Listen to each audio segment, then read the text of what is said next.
It is 6 p.m. on March 21st, 2023, and I'm going to call the Iowa City City Council meeting to order.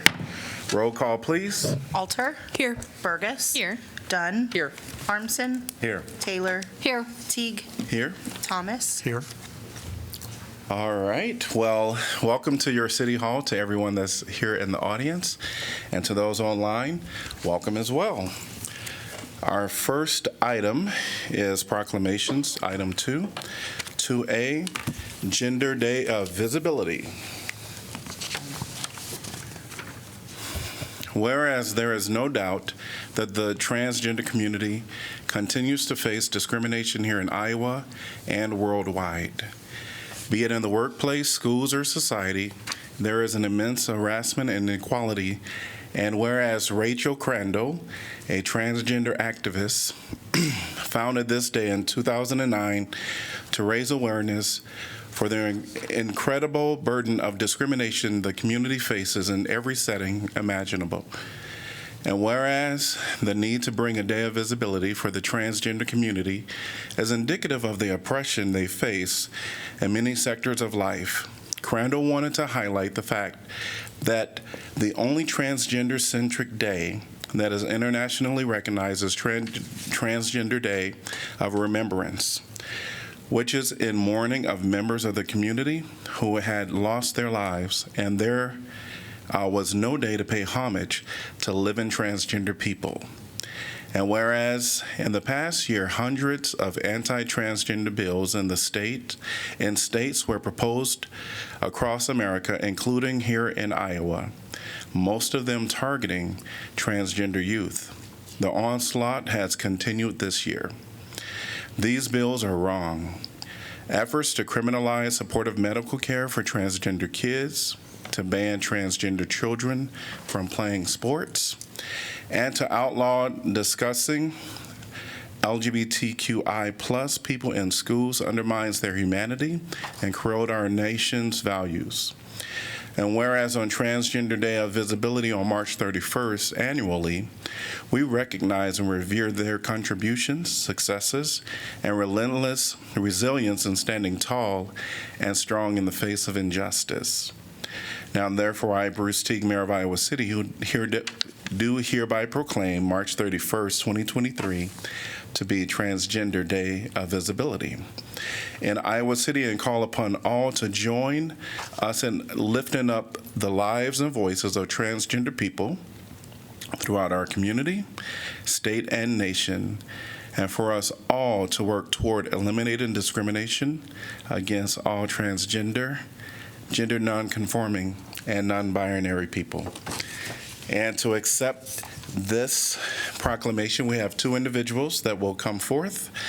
On behalf of the Iowa City Pride, Mark Stone will be accepting.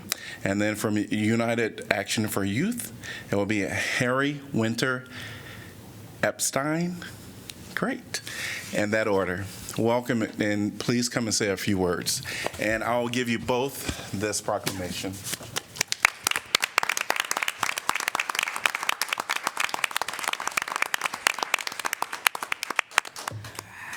Thank you. My name is Lucky Kiche. I mix Lucky Kiche. I teach at Grantwood Elementary here in Iowa City, teach 6th grade, and I am among so many young queer kids and transgender children in my classroom. And visibility is incredibly important for us, and this day is also important as well. I want to make sure that as individuals, you're pushing for not just tolerance of trans individuals, but acceptance and support and inclusivity, because it's crucial, especially at these times, even more to support our children, because they're all we have. I just want you to recognize also that a lot of the time when transgender people are murdered, they will often be dead named, and they will often be misgendered and forgotten, as we have noticed for many, many years. And individuals of color are more likely to face those threats. Trans women of color are at the top of murders in our nation right now, and they've always have been. And I just want you to recognize that there's no one way to be trans, and we are here and we are experiencing total, craziness in our lives, and everything is chaotic. And I don't know whether I'll be able to teach pronouns to my kids, things that are just normal. So thank you for having this day, and thank you for having me and us, and on behalf of Iowa City Pride and Iowa City and all the kids in my heart that I've taught and haven't taught yet, we appreciate you. Thank you.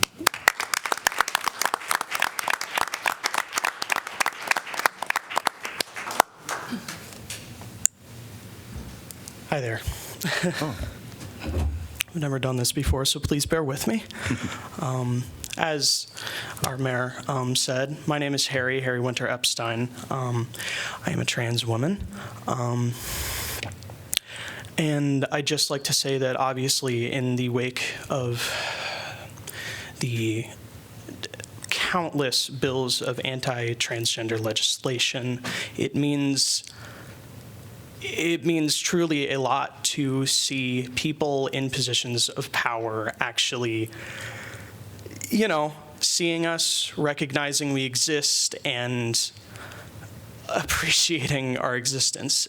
This proclamation, it means a lot to me, and I'm absolutely certain it means a lot to many, many other people. And I'd just like to say, mainly on behalf of myself, but I suppose on the behalf of United Action for Youth, thank you. And please never stop seeing us. Thank you.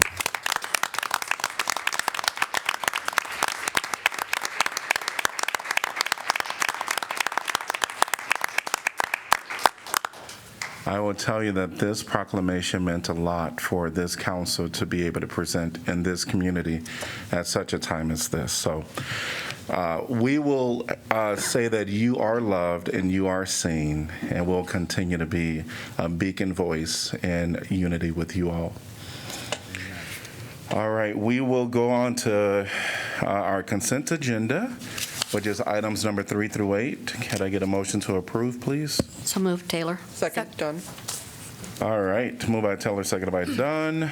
Anyone in the public like to address this topic? If so, please come forth. Seeing no one in person or online. Roll call, please. Oh, council discussion.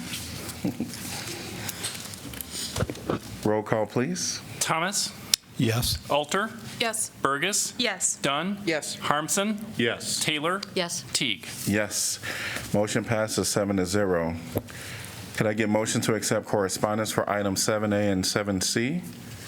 So moved, Alter. Second, Burgess. All in favor, say aye. Aye. Any opposed? Motion passes 7-0.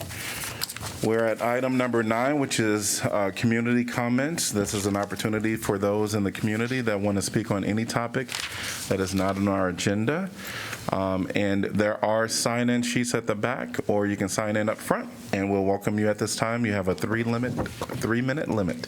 Welcome. Hello. Hello. My name is Brandon Ross, and I apologize for blowing up last time. And I promise not to raise my voice tonight. We're happy to see you. It took me about 20 years since I last did that in council, so I'm not going to scream at you. So thank you so much. I'm grateful that you are here and that you did pay attention. I apologize to some people online, and I appreciate all that you're doing. With that, I would like to say that I'm for democracy and for everybody's rights. I'm anti-fascist, and very much so. also, I would like to say that in lieu, that I disagree with a signage that says that Iowa City stands with Ukraine, and being of Ukrainian descent myself, I have to say that whenever you see that, it's not really telling the story of who is Ukraine. In 2014, there was a violent coup that made our January 6th moment look like a picnic. Over 200 people were killed in Ukraine, and over 200 were injured. The government was chased out. This was a right-wing nationalist group, which included fascist groups Svoboda, Right Sector, and Azov.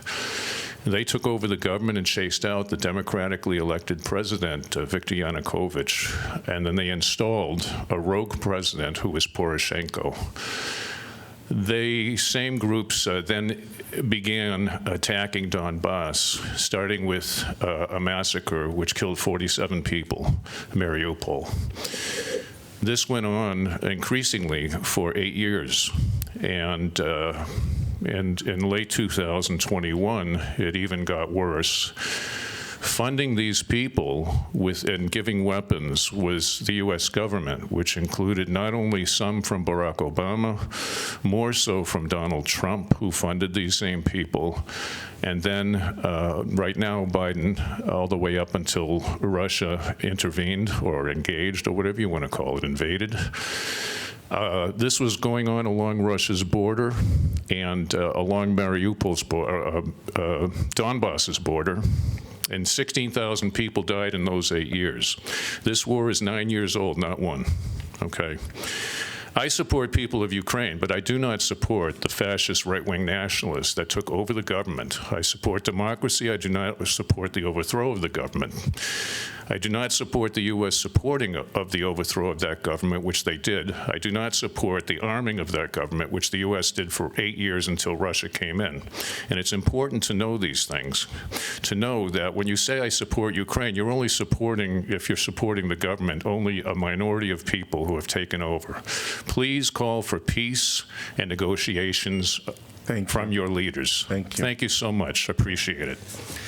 Anyone else like to address a topic that is not on our council agenda?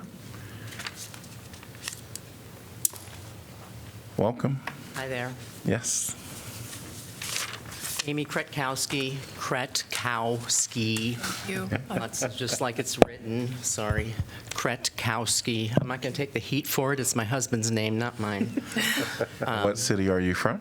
I'm from Iowa City. Welcome. And I'm here to, I heard some of the work session, not all of it. And so I'll address just the stuff that I heard. Thank you very much for taking a look at the memo that I sent. Hopefully you'll get a chance to not just look at the cover sheet, but also the broader memo that was provided in advance of the Parks and Rec Commission meeting that didn't happen, so maybe you take a look at that. But thank you for taking a look at that. The one thing that I heard said was that the request for qualifications covers many of the issues that I pointed out in the memo. And I think the first point was that hiring someone with an engineering degree to be the consultant would take care of that. I would disagree with that. I don't think that hiring someone with an engineering degree is the same thing as hiring a structural engineer to do a full, complete evaluation to figure out what's wrong with the pool. Also, there was a point made about why that I said, why are we focusing on non-pool users? My point was not that we shouldn't focus on non-pool users, but it seems to me that the RFQ is emphasizing non-pool users over pool users. That was really the point. I've gone through the raw survey response materials, and I would encourage all of you to do the same, to go through that raw information, because I couldn't find, and if you can tell me where it is in there that people are saying that they're not comfortable getting into that pool, I'd like to see that, because I could not find that in the raw survey responses. I do believe that any new design process needs to have broad public input, and that it shouldn't be done just with these limited focus groups and the material that was in the master plan. About the pool not being ADA compliant, I would encourage you to look at the audit that was completed in 2018, and I will send you, if you don't have it, I'll send you copies of that. What is not ADA compliant, really not ADA compliant, is all the stuff leading up to the pool, the restrooms and the walkways. That's what's not ADA compliant. There are some things that I'm sure now, since this was done, are not ADA compliant, but that's not the focus of the ADA audit. Finally, having the current design be one of the proposed designs is not limiting. Ask the consultant to come up with 4 designs, 5 designs. Thank you. Thank you. Anyone else like to address a topic that is not on our agenda? Welcome. Hello, my name is John Downer. I'm a longtime Iowa City resident, and I'd like to follow up what Amy was saying about the configuration of City Park Pool. It's ideal for swimmers, for water polo players, for a lot of kids. That design, the footprint does not need to change. Okay, it can be modified, and I'm in favor of repair as opposed to replacement. Thank you. Thank you. You want to leave your name in that basket? Thank you. Anyone else like to address a topic that is not on our agenda? Seeing no one in person or online, we're going to move on to item number 10, which is 10A, rezoning North Dodge Street and North Scott Boulevard. Ordinance conditionally rezoning approximately 3.87 acres of property located north of the North Dodge Street and North Scott Boulevard intersection from commercial office zone to community commercial zone with a planned development overlay for approximately 2.04 acres, and to low-density multiple family residential with a planned development overlay for approximately 1.83 acres. And this is a motion to pass and adopt. Can I get a motion, please? So moved, Thomas. Question, point of procedure. Is this, am I looking at the wrong thing, or are we looking at setting a public hearing? No. No. Pardon me. Yep. So moved by Thomas, Second. seconded by Alter. Anyone like to address this topic from the public? Seeing no one in person or online, council discussion. Roll call, please. Alter, Yes. Burgess, Yes. Dunn, Yes. Harmson, Yes. Taylor, Yes. Teague, Yes. Thomas. Yes.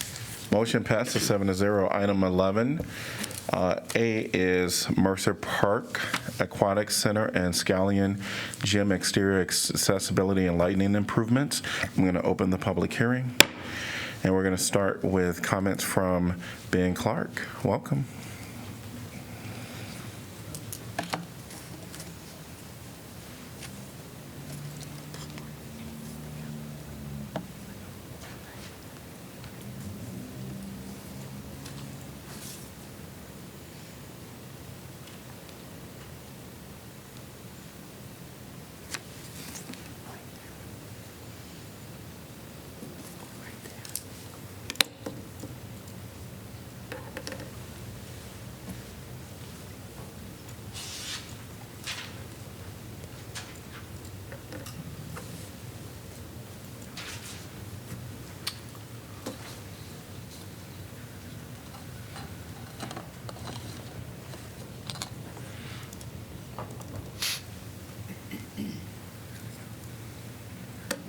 Thank you. Good evening, everyone. So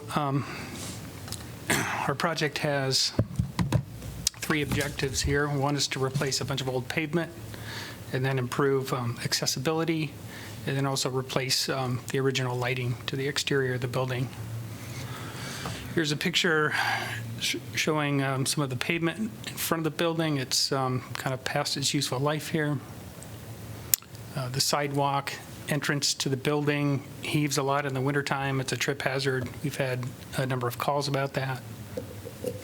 Got some damaged pavement around the outside of the building. Excuse me.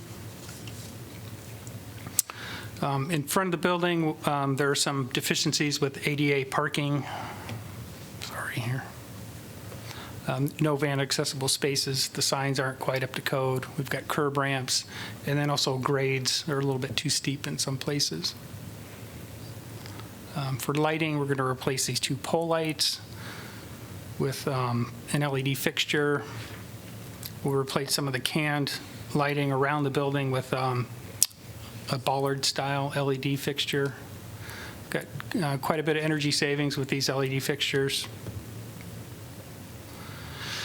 And then the way we're going to bid the project is we'll have a base bid that includes all of the pavement in front, and with that, that'll allow us to change some of the grades to make them ADA compliant. And then if budget allows, we'll do additional paving in the parking lot, and then we have a second alternate for the sidewalk around the exterior of the building. So the schedule will be to take bids in April. It'll be in front of you towards the end of April to award the project. Construction can start as early as May. It'll be done towards the end of September. And then we're going to have a few different phases to try to keep the entrance of the building open as much as possible. There will be a 2-week shutdown, and we'll try to coordinate that with maintenance to the pool. So the estimate's $305,000. We've got a alternate 1 would be 12, and then 39 for alternate 2. So with that, do I have any questions? What accounts for those 3, the very last slide that you had of the of the estimate, and then the 2 alternates were significantly lower? I'm assuming that means certain pieces would be taken out. Yeah, so the area in front, this is the base bid. So that's the work that needs to be done to sort of adjust the grades in front of the building. And so that would be our base amount of work. And then the first alternate is just fixing some stalls down in the parking lot. Okay. And so if we're not able to award those within our budget, we can always come back and do that as a separate project. And that would be the same with the second alternate, is the sidewalk around the back of the building. Thank you. You could think of alternates as add-ons to the project if budget allows. So not central to the core of the project, but if we get good bids, we'll do a little extra. Just as far as the timing of this happening this year, is there any consideration relating to potential changes of the footprint of this Mercer Scanlon facility? Are you talking about maybe a proposed building addition in front? Mm-hmm. Yeah, if that were to happen, it really wouldn't, this would still need to happen in order to change the grades for entrance to the building. They might take out a little bit of the new pavement. Mm-hmm. I don't see it happening too much. Great, thank you.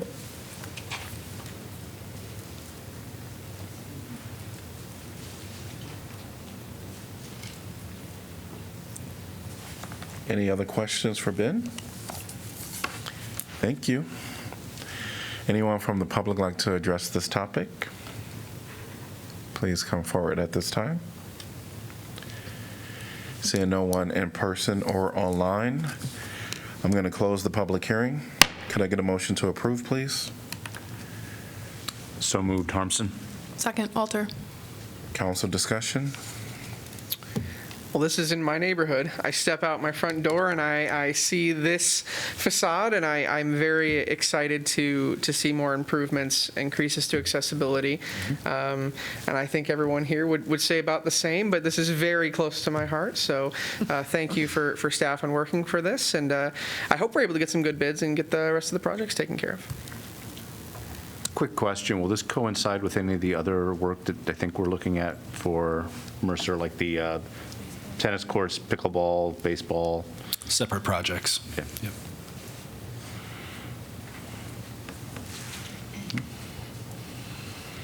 Okay. Roll call, please. Burgess. Yes. Dunn. Yes. Harmson. Yes. Taylor. Yes. Teague. Yes. Thomas. Yes. Alter. Yes. Motion passes 7-0. 11C, 700,000 general obligation bonds. Resolution instituting you missed 11B. Okay. Sorry about that.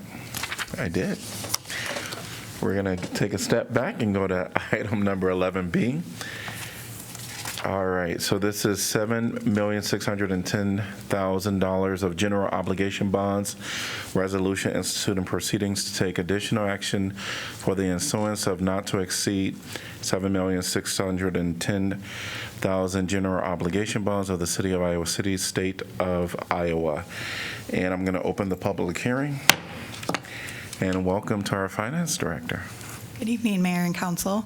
So I'm actually going to be covering items 11B through 11F, which will cover the entire bond issue, which is about $9.7 million. It's made up of the $7.6 million of essential purpose and then three $700,000 issues of general purpose bonds. So last council meeting, the bond hearing was set. We're here on March 21st for the 4 public hearings on the bond, and then also the pre-levy authorization resolution. On April 11th, we'll be holding our rating call with Moody's. On April 18th, we'll come back with resolutions to direct the advertisement of the sale and to approve our official statement. May 2nd is when we'll receive and open bids. May 16th, we'll be back again with another resolution authorizing the issuance of these bonds. And then on June 1st, the sale of the bonds will close. This particular issue covers a lot of different projects. That's the entire list of what we're funding with GO bonds this issue. As you can see, the largest of that is the Gilbert Street Bridge, and then also the fire apparatus, which I believe is replacing 3 different fire trucks. So we also have a few parks and some of the recreation improvements and some improvements to some of the fire stations. So this is included as part of the 2023 amended budget and the 5-year capital improvement plan. It's incorporated into our current and future tax levy projections. And as it always is, it's sold in a competitive bidding process. As I stated earlier, this presentation will cover all items 11B to 11F. Any questions? Nicole, in your memo, you mentioned a reverse referendum for the $700,000 bonds. Can you just explain what that is? I'm not sure that I can, because I'm not sure that it's ever happened. I believe if enough people petition, then it could have to go to vote. Yeah. Okay, thank you. Any other questions for Nicole? All right. Anyone from the public like to address this topic? Seeing no one in person or online, I'm going to close the public hearing. Can I get a motion to approve, please? So moved, Thomas. Second. Second, Burgess. Moved by Thomas, seconded by Burgess. Council discussion. Roll call, please. Dunn. Yes. Harmson. Yes. Taylor. Yes. Teague. Yes. Thomas. Yes. Alter. Yes. Burgess. Yes. Motion passes 7-0. Item 11C is 700,000 general obligation bonds. Resolution instituting proceedings to take additional action for the issuance of not to exceed 700,000 general obligation bonds of the City of Iowa City, State of Iowa. I'm going to open the public hearing. And anyone from the public like to address this topic? Seeing no one online or in person, I'm going to close the public hearing. Can I get a motion to approve, please? So moved. Alter. Second, Burgess. All right.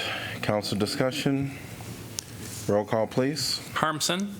Yes. Taylor. Yes. Teague. Yes. Thomas. Yes. Alter. Yes. Burgess. Yes. Dunn. Yes. Motion passes 7-0. Item number 11D is 700,000 general obligation bonds. Resolution instituting proceedings to take additional action for the issuance of not to exceed 700,000 general obligation bonds of the City of Iowa City, State of Iowa. I'm going to open up the public hearing. Anyone from the public like to address this topic? Seeing no one in person or online, I'm going to close the public hearing.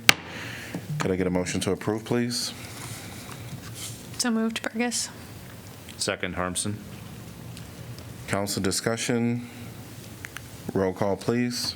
Taylor, Yes. Teague, Yes? Thomas, Yes. Alter, Yes. Burgess, Yes. Dunn, Yes. Harmson. Yes. Motion passes 7-0. Item 11E is 700,000 general obligation bonds.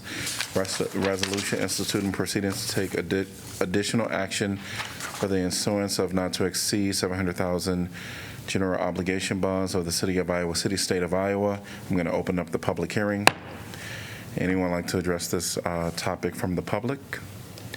Seeing no one in person or online, I'm going to close the public hearing. Can I get a motion to approve, please? So moved, Taylor. Moved by Taylor, seconded by Dunn. Council discussion. So I guess since we're going through this really quickly, just for those that are paying attention, we're doing a lot of the same amount, $700,000 general obligation bonds, and that's because we couldn't put them all in one lump sum. The max is 700,000 general obligation bonds that we can do at one time. So I just wanted to make note of that. For general corporate purposes, yes. Yes. And that's So- why the first one was for essential corporate purposes. Where, Yes. Yes. So for anyone that's tracking and trying to figure out what we're doing. All right. Roll call, please. Teague, Yes. Thomas, Yes. Alter, Yes. Burgess, Yes. Dunn, Yes. Harmson, Yes. Taylor. Yes. Motion passes 7-0. Item number 11F is 2023 Gold Bond Pre-Levy Authorization. This is a resolution authorizing the issuance of 9,710,000 general obligation bonds, Series 2023, and levying a tax for the payment thereof. Can I get a motion to approve, please? So moved, Alter. Second, Burgess. All right. Anyone from the public like to address this topic? Seeing no one in person or online, council discussion. Roll call, please. Thomas, Yes. Alter, Yes. Burgess, Yes. Dunn, Yes. Harmson, Yes. Taylor, Yes. Teague. Yes, motion passes 7-0. Item 11G is ARPA Nonprofit Capital Grant Preliminary Funding Recommendations. Can I get a motion to approve, please? So moved. Done. Second, Alter. All right. Did I read the first part of that? I don't even know. Okay. I read the item title, but not the resolution approving. Yeah, that's what So I'll just read the resolution. The resolution approving preliminary funding recommendations under the American Rescue Plan Act funded nonprofit capacity building capital grant program. And it was moved by Dunn and seconded by Alter. Great. All right.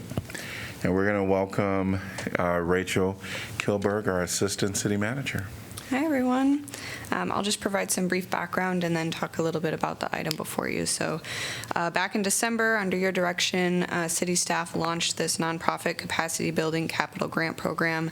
And if you refer back to that update memo that Cassie presented at the work session, that was one of your initial spending priorities that you established for ARPA funds.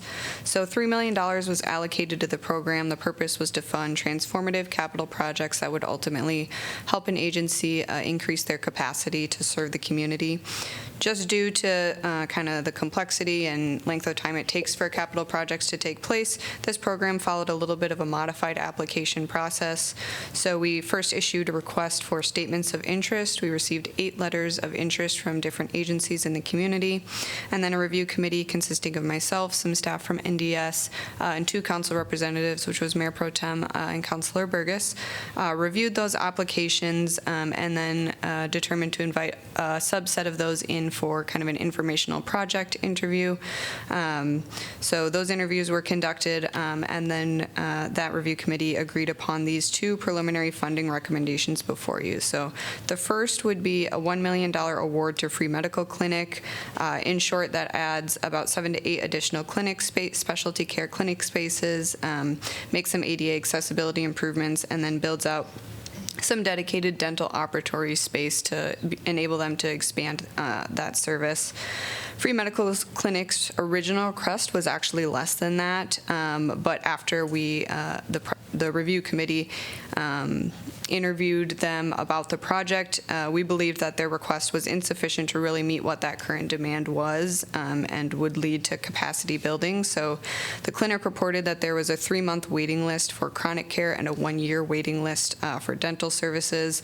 They anticipate that when some temporary pandemic-related expansions to the Medicaid program end, I think here this spring, that will likely increase that demand. And they've kind of done some surveying of the community as they've gone through their strategic plan, and have found there's kind of a perception out there that you can't get into Free Medical Clinic due to those waiting lists.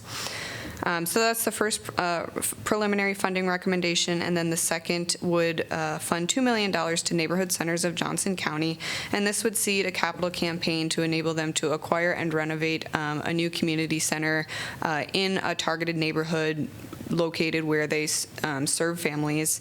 So the project would add at least 50 early childhood education childcare slots, some youth after-school programming classrooms, a computer lab, some multi-purpose family meeting rooms, a kitchen, and then space for some of those satellite community services to come in, a library, a food bank, other social service agencies in the community.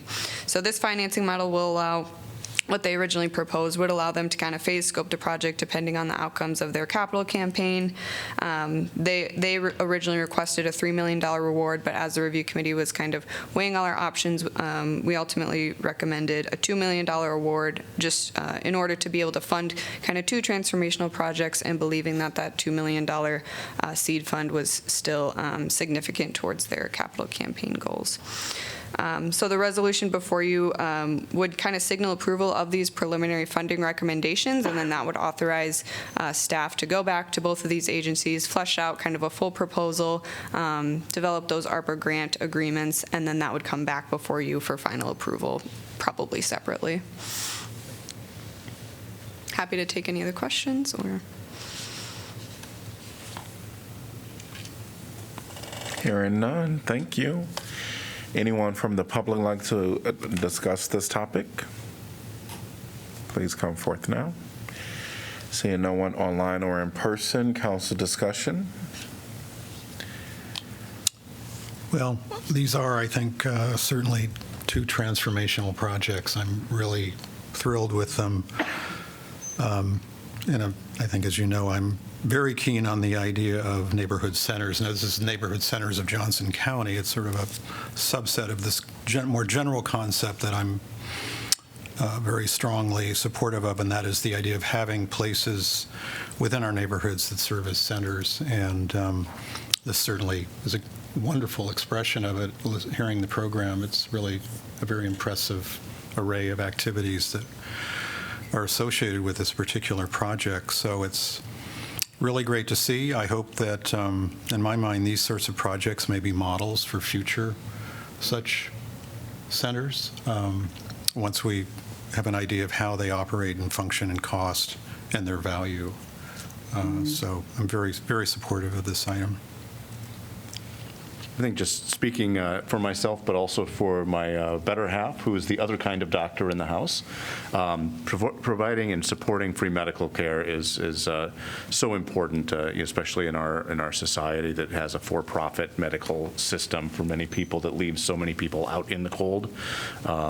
And without the care they need. And so increasing the capacity for both what we think of traditionally as medical care and then kind of breaking out the dental care part of it, which is incredibly important. It should be part of health care. I don't know how people It's kind of weird that we don't think of those as one kind of, kind of in the same category or bucket. So it's good that we're able to use this money for those kinds of things. It's just so important to help people in our community to have access to the kinds of transformational health care. Being healthy, if you don't have your health, you don't have anything, right? Kind of an old saying. And so, and thank you to the people who do that work day in and day out at the pre-medical clinic. I echo Councilor Harmson's comments. If you've never been or toured the free medical clinic, I would encourage you to do so. It's just an amazing facility, and this can only help improve that. Expanding their services is amazing, and as a healthcare professional, that is important to me to know that there is a service in our community that can help to provide healthcare to the citizens that can't always make it or don't have insurance for the big institution in this community. I'm happy to support these two agencies. I think the Neighborhood Centers of Johnson County has proven within the community how they can really reach out to a diverse population, which is within our city. And then the free medical clinic, I have to say I'm excited about this one because when I first came to Iowa City, I had to get I had some tooth pain, had to get my wisdom tooth pulled, and it was Dr. Parrott that actually did pull my wisdom tooth. And so just in thinking about what he's contributed, this is a way to really even honor some of the work that people have done. So I was super excited to do this. I'll just very briefly speak to the process of the selection. Thank you, Rachel, for your summary of that. But I really just want to emphasize that, having been involved in other, selection processes and groups like that, really commend Rachel's leadership on this and the level of organization and care that went into both soliciting the statements of interest and then kind of working with applicants to flesh out, what they could be bringing folks in for interviews, and I think empowering those of us on council who got to participate with really robust sort of way to consider the factors and to come to consensus. So it was just a really excellent process and makes me proud that we took that level of care for allocating these funds. The other thing I would say is just encourage you to look at the other projects that were submitted too. I think this process of dream big and tell us what you could do with $1 to $3 million really surfaced some amazing ideas. And I think, certainly with the way that just the last few years and how we've been thinking about transitions and change and resilience and things that need to happen in our community made me really excited and hopeful for the future that our nonprofit agencies are thinking so strategically and towards the future. So I hope we can help find more resources. I'll make my comments brief. I think I'm going to look at this a little bit different. I want to emphasize to folks in the community that this is an investment that's going to absolutely return on its dollar amount, right? Every dollar that we put into preventative medicine or poverty reduction programs is going to reduce the amount of taxpayer dollars, whether it's from the state, local, federal government, that are spent on emergency care, which is often much more expensive. As a poverty reduction thing, making it so that already limited income folks don't have to spend their limited income to survive, I see no other option than to vote for this. This is good policy, and thank you for the staff that prepared this, and thank you to the incredible folks in our community that work to make these programs possible. I just want to echo what Councilor Burgess said primarily. First of all, Rachel, thank you so very much, and to all staff who worked so hard to put this together, and also who kind of conceptualized, not just let's do a standard RFP, but really to say, let's invite people to say what can be transformative, what can be visionary, and we got back even and especially projects that we didn't fund. I think that these are seeds for what we can do, and when I say we, I mean the city supporting the efforts of others over time, but really we just got some amazingly visionary projects that took that sort of suggestion of think big and run with it, what could happen.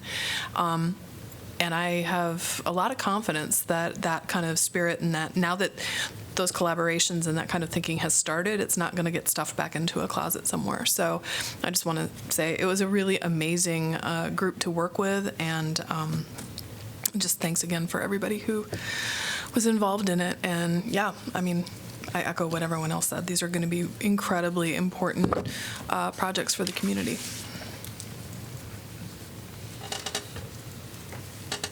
Roll call, please. Alter, Yes. Burgess, Yes. Dunn, Absolutely. Harmson, Yes. Taylor, Yes. Teague, Yes. Thomas. Yes. Motion passes 7-0. Item number 11H, fiscal year 23 racial equity and social justice grant allocations. This is a resolution adopting the racial equity and social justice grant allocations for fiscal year 2023. There was a request to defer this until our April 4th, 2023 meeting. Could I get a motion to defer, please? So moved, Burgess. Second, Alter. And roll call, please. Burgess, Yes. Dunn, Abstain. Harmson, Yes. Taylor, Yes. Teague, Yes. Thomas, Yes. Alter. Yes. Motion passes 6-0 with one abstention. All right, item number 12 is council appointments. 12A is Civil Service Commission. There is one vacancy to fill an unexpired term upon appointment through April 6, 2026. And council discussion. There are 3 applicants and no gender. I don't know if I actually know that. Said no. Yeah, there's one male and one female on the commission. Yep, so no gender balance needed. I would just throw out, after looking through those, I thought that Ashley Jennings jumped off as probably the best fit for this, at least from these applications, although they were all good applicants, of course. They were. I know. If I read the applications correctly, she was the one of the 3 that had a preference for working on civil service, Right. which I always, when you see someone who that's their preferred, appointment, I always give that some weight. I can support Ashley as well. And I, as I sometimes do when they're older applications, I gave this applicant a call to say, hey, you applied 10 and a half months ago. Are you still interested? And she said yes. So responsible. That's awesome. All right. So, can I get a motion to appoint Ashley Jennings to the Civil Service Commission? So moved. Done. Second, Burgess. All in favor, say aye. Aye. Any opposed? Motion passes 7-0. Announcement, item number 13, 13A is announcements of vacancies new. Senior Center Commission, one vacancy to fill an unexpired term upon appointment through December 31st. Applications must be received by 5 p.m. Tuesday, April 25th, 2023. Could I get a motion to accept correspondence? So moved, Burgess. Second, Taylor. All right, all in favor say aye. Aye. Any opposed? Motion passes 7-0. Item number 14 is an announcement of vacancies previous. 14, well, we're at 14A.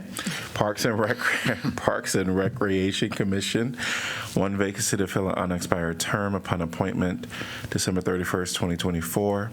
Applications must be received by 5 p.m. Tuesday, April 11th, 2023.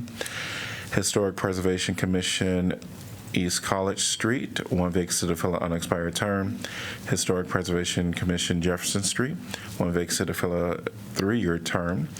Historic Preservation Commission, Woodland Avenue, one vacancy to fill an unexpired term. Vacancies will remain open until filled. We're at item number 15, City Council information.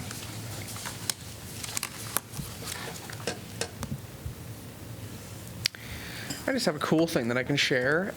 The other week, the student representatives from USG came down to the Capitol to lobby on a number of bills, and I got to take them up to the Dome, which was a great experience for them and myself. I would highly encourage counselors to reach out to them and learn more about the legislation that they're trying to advocate for. One piece of which, the checklist, was actually approved by the House. So hoping for passage in the Senate and a better outcome for our renters, especially students. Great. Great news.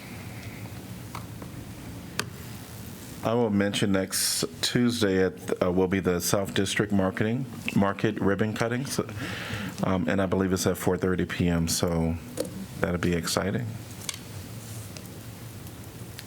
I just want to give folks a formal heads up. I guess I've spoken with all of you except for Pauline and John. We're meeting later this week that at the date of our budget public hearing, which is April 4th that we just set this evening, I plan to be proposing an amendment to the allocation in the budget relating to the shift that I've been talking about for community safety based on the open police officer positions that we have now and other opportunities that we have for enhancing neighborhoods and other ways to create safety in the community. So just wanted to make sure everyone had a heads up about that, and if you want to speak with me more about it at any point, please do.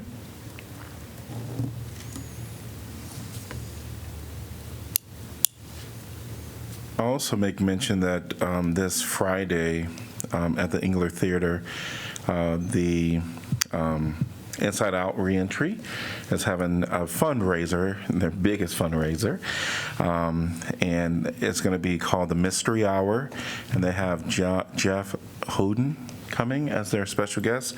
He's a comedian and a talk show host and from Springville, Missouri, so it should be pretty interesting. And he's from Iowa City. He is from Iowa City, yeah. I have one other thing. If people are still interested in, advocacy and volunteerism for the Ukrainian cause, there is going to be a volunteer event at the Coralville Public Library in Meeting Room B, hosted by some Native Ukrainians as well as the Iowa International Center, to make trench candles to try to raise some funds for refugee services here in the United States and in Ukraine. Any other items? Also, that's going to happen on Wednesday, the 29th, 3 p.m. to 4 p.m. Sorry. Critical details. Great. We're going to move on to item number 16, report on items from city staff, city manager's office, Nothing tonight, Mayor. city attorney's office, Nothing for me, thank you. city clerk's office. Nothing from us, thanks. All right, item number 17, can I get a motion to adjourn from the formal meeting back to our work session? So move, Taylor. Second, Alter. All in favor, say aye. Aye.